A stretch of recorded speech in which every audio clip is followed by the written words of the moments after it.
Hi everyone, it's Jennifer Isely at jisley@hotmail.com, and today I'm going to talk to you about grief and grief work. I worked with a client earlier today who lost her husband a few years ago and has really been struggling with grieving fully and deeply the loss of her husband, which I totally can understand. And there's some questions that came up that I think were helpful for her, and I wanted to share them with you. The first question is, how will it change the relationship with me and my loved one who died if I fully grieve? That was a really important question for her because I think a lot of times we're so used to our relationships with our loved ones when they were living in human form, and now when they've died, we have this relationship still with that loved one in spirit form.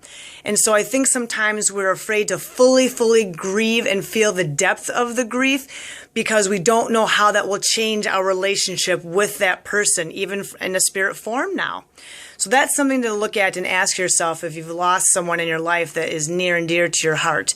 Another question was, what kind of relationship on the other side of this grief will it be?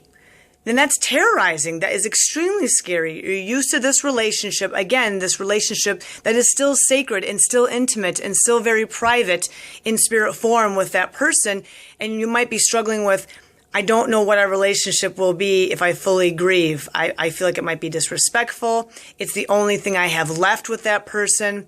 So just some things to think about and ask yourself. And I know also a lot of people are just frustrated with putting up this front of, I'm happy, everything's fine, everything's hunky-dory, even though deep inside you really haven't felt the depth and the anger and the sadness that you really need to feel in order to move forward.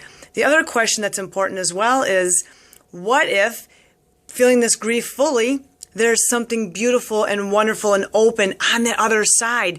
What if it's a bigger, better relationship with this deceased loved one once I've grieved fully and deeply? Those are huge, big questions to ask yourself. So today, my tip is, ask yourselves those questions. It's in the privacy of your own home, in your own mind.